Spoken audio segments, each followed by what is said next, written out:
પાદરા સમાચારમાં આપનું સ્વાગત છે। પાદરા તાલુકાના જાસપુર ગામના સેવાભાવી સરપંચ રાજુભાઈ પરમારે પોતાના જન્મદિવસની ઉજવણી અનોખી અને પ્રેરણાદાયી રીતે કરી સમાજને એક સકારાત્મક સંદેશ આપ્યો છે। જન્મદિવસ નિમિત્તે ગામના વિવિધ વિસ્તારના ભજન સખી મંડળોનું બહેનોનું સામૂહિક ભજન કાર્યક્રમ આયોજન કરવામાં આવ્યું હતું। ભક્તિમય વાતાવરણ વચ્ચે ભજન કીર્તનનો સુંદર માહોલ સર્જાયો હતો। આ પ્રસંગે રાજુભાઈ પરમારે ભજન સખી મંડળોની બહેનોને સાડીઓનું વિતરણ કરી સેવા કાર્ય કર્યું હતું। તેમના સેવાભાવી કાર્યને ગ્રામજનો દ્વારા બિરદાવવામાં આવ્યું હતું। કાર્યક્રમ દરમિયાન રાજુભાઈ પરમારના મિત્રો અને શુભેચ્છકોએ તેમને પુષ્પગુચ્છ અર્પણ કરીને જન્મદિવસની શુભેચ્છાઓ પાઠવી હતી। સમગ્ર કાર્યક્રમ સમાજની એકતા, ભક્તિ, સેવા અને સુંદર સમન્વય જોવા મળ્યો હતો।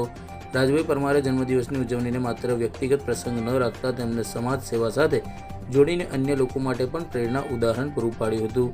જન્મદિવસની ઉજવણીના સેવા સંસ્કાર અને સમાજ પ્રત્યેની જવાબદારી સાથે કરવામાં આવે તો તે અનેક લોકો માટે પ્રેરણાનું કારણ બની શકે છે।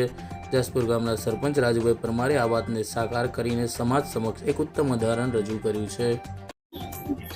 આજ રોજ મારો જન્મદિવસ હોય અને અધિક માસ હોય તો મારા ગ્રામ પંચાયતના 10 મંડળો જે છે તેઓને અહીંયા ગણપતપુરા આવેલા ઘેલા ઝાડ પાસે રામાપીરના મંદિરે અમે સામૂહિક ભજન મંડળ રાખી અને જે બહેનો ભજન મંડળમાં આવ્યા છે તેઓને સાડી વિતરણ અને પ્રસાદરૂપી ભોજન કરાવી અને આજે મારો બર્થડે અમે ઉજવ્યો છે। જે મારા મિત્ર મંડળોની પ્રેરણાથી આ કામ કર્યું છે। મેં આજ રોજ જાસપુર ગ્રામ પંચાયતના અમારા લોકપ્રિય સરપંચ રાજુભાઈ પરમારનો જન્મદિવસ છે અને આ વખતે એમણે એક અનોખી રીતે જન્મદિવસની ઉજવણી કરી છે। ગણપતપુરા ગામે જે વર્લ્ડ હેરિટેજમાં જેનું નામ છે ઘેલું ઝાડ જે કહેવાય અને રામદેવજી મહારાજનું મંદિર છે, તો એ મંદિરે જાસપુર ગામની અંદર આવતા સખી મંડળોને બોલાવી અને આધ્યાત્મિકની સાથે ભજન અને ભોજનનો કાર્યક્રમ રાખ્યો છે અને પ્રસાદી રૂપે દરેક જે સખી મંડળની બહેનો છે એમને સાડી પણ વિતરણ કરવાનું છે આજે। તો આવા સેવાકીય કાર્યો એવો અવારનવાર કરતા જ રહે છે। તમે આ બધા સાક્ષી છો।